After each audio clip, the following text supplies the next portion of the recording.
Hello അസ്സാം വലൈക്കും welcome സോദസ് kitchen.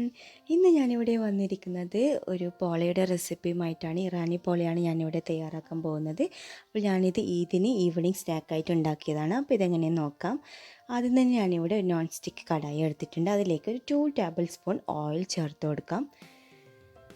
ഇനി ഇതിലേക്ക് ചിക്കൻ ചെറിയ പീസായിട്ട് കട്ട് ചെയ്താണ്, അതൊന്ന് മസാല പെരക്കിയതാണ്. അത് നമുക്കിതിലിട്ട് ഒന്ന് ഫ്രൈ ചെയ്തെടുക്കണം. ഇതിൽ ഞാൻ എന്തെല്ലാം ചേർത്തതെന്ന് വെച്ചാൽ കുറച്ച് മുളക് പൊടി, മസാലപ്പൊടി, ഗരം മസാലപ്പൊടി, പിന്നെ സോൾട്ട്, പിന്നെ അതുപോലെ തന്നെ ജിഞ്ചർ ഗാർലിക് പേസ്റ്റ്, കുറച്ച് മഞ്ഞൾപ്പൊടി, ഇതെല്ലാം കൂടി ചേർത്ത് മസാല പെരക്കി വെച്ചതാണ്. ഒരു അരമണിക്കൂർ സെറ്റ് ചെയ്യാൻ വേണ്ടിയിട്ട് മാറ്റി വെച്ചിട്ടുണ്ടായിരുന്നു.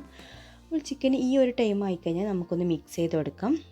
നല്ല ഡ്രൈ ആയിട്ട് ഫ്രൈ ചെയ്യേണ്ട ആവശ്യമൊന്നുമില്ല, കുറച്ച് സമയം ഫ്രൈ ചെയ്തെടുത്താൽ മതി. ഏകദേശം എണ്ണയൊക്കെ വറ്റി ആ ഒരു ടൈം ആയിക്കഴിഞ്ഞാൽ നമുക്കിതിലേക്ക് കുറച്ച് മുളക് പൊടി ചേർത്ത് കൊടുക്കാം. ഏകദേശം 1 ടീസ്പൂൺ മുളക് പൊടി മതിയാകും.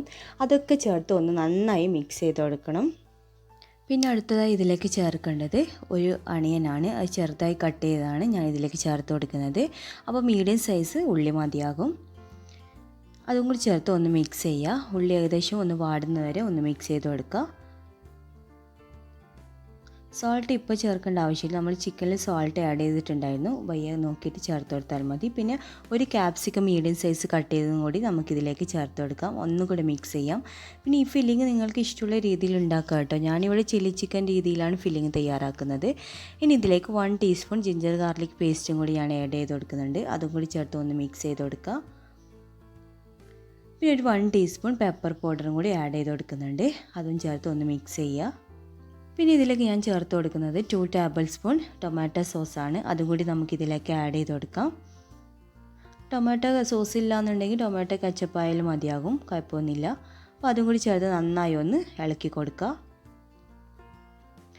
അടുത്തതായി വേണ്ടത് 1 ടീസ്പൂൺ സോയ സോസാണ്. അതും കൂടി ആഡ് ചെയ്യാം. അപ്പോൾ ഡാർക്ക് സോയ സോസ് ആയാലും ലൈറ്റ് സോയ സോസ് ആയാലും ഒന്നും കുഴപ്പമൊന്നുമില്ല.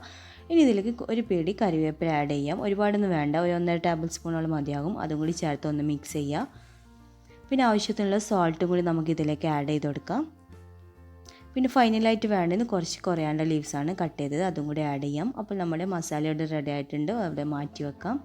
ഇനി ഞാനിവിടെ ഒരു മിക്സിയുടെ ജാർ എടുത്തിട്ടുണ്ട്. അതിലേക്ക് 4 മുട്ട നമുക്കൊന്ന് പൊട്ടിച്ച് ഒഴിച്ച് കൊടുക്കാം. അപ്പോൾ ഈ പോള ഉണ്ടാക്കാൻ വേണ്ടിയിട്ട് 4 മുട്ടയാണ് വേണ്ടത്. അപ്പോൾ നിങ്ങൾ ചെറിയ നോൺ സ്റ്റിക്ക് പാത്രമാണെങ്കിൽ 3 മുട്ട എടുത്തിട്ട് മതിയാകും. അപ്പോൾ ഞാനിവിടെ മീഡിയം സൈസ് പാത്രം ആയതുകൊണ്ട് 4 മുട്ടയാണ് എടുത്തിരിക്കുന്നത്. ഇനി ഇതിലേക്ക് 1 കപ്പ് മൈദ ആഡ് ചെയ്യാം. നിങ്ങൾ ഏത് കപ്പിലാണോ മൈദ എടുക്കുന്നത് അതേ കപ്പിൽ തന്നെ സെയിം അളവിൽ തന്നെയാണ് ബാക്കിയെല്ലാ ഇൻഗ്രീഡിയൻറ്റും എടുക്കേണ്ടത്. ഇനി സെയിം കപ്പിൽ തന്നെ ഞാൻ ഇതിലേക്ക് 1 കപ്പ് പാൽ ചേർത്ത് കൊടുക്കുന്നുണ്ട്. തണുത്ത പാലായാലും തണുപ്പില്ലാത്ത പാലായാലും കുഴപ്പമൊന്നുമില്ല. പിന്നെ ആവശ്യത്തിനുള്ള സോൾട്ടും കൂടി ആഡ് ചെയ്യാം. എന്നിട്ട് ഇതൊന്ന് മിക്സിയിലൊന്ന് നമുക്ക് അടിച്ചെടുത്തിട്ട് വരാം. ഇനി അടുത്തതായി ഇതിലേക്ക് 1 കപ്പ് സൺഫ്ലവർ ഓയിൽ ചേർത്ത് കൊടുക്കുന്നുണ്ട്. സൺഫ്ലവർ ഓയിൽ തന്നെ യൂസ് ചെയ്യണം. അതും കൂടി ചേർത്ത് കൊടുക്കും. സെയിം കപ്പിൽ തന്നെയാണ് വേണ്ടത്. ഇനി അതൊന്ന് അടിച്ചെടുത്തിട്ട് വരാം. അപ്പോൾ എല്ലാം ഒരുമിച്ചിട്ടിട്ട് സൺഫ്ലവർ ഓയിലും ഇട്ടിട്ട് അടിച്ചെടുക്കാൻ പാടില്ല. ആദ്യം മൈദയും പാലും മുട്ടയും കൂടി അടിച്ചെടുത്തിട്ട് പിന്നെയാണ് സൺഫ്ലവർ ഓയിൽ ഒഴിച്ചിട്ട് അടിച്ചെടുക്കേണ്ടത്. അപ്പോൾ ഈ ഒരു തിക്നെസ് വേണം. ഇനി ഇതിലേക്ക് പോള ഉണ്ടാക്കാൻ വേണ്ടിയിട്ട് ഞാൻ ഇതുപോലത്തെ നോൺ സ്റ്റിക്ക് പാനാണ് എടുത്തിരിക്കുന്നത്. അതിലേക്ക് കുറച്ച് ഗീ ചേർത്ത് കൊടുക്കാം. ഗീ ഇല്ലാന്നുണ്ടെങ്കിൽ ബട്ടർ യൂസ് ചെയ്യാം. അപ്പോൾ ഏകദേശം ഒരു 1/4 ടീസ്പൂൺ 1/2 ടീസ്പൂൺ അളവിൽ നമുക്ക് ഗീ ചേർത്ത് കൊടുക്കാം.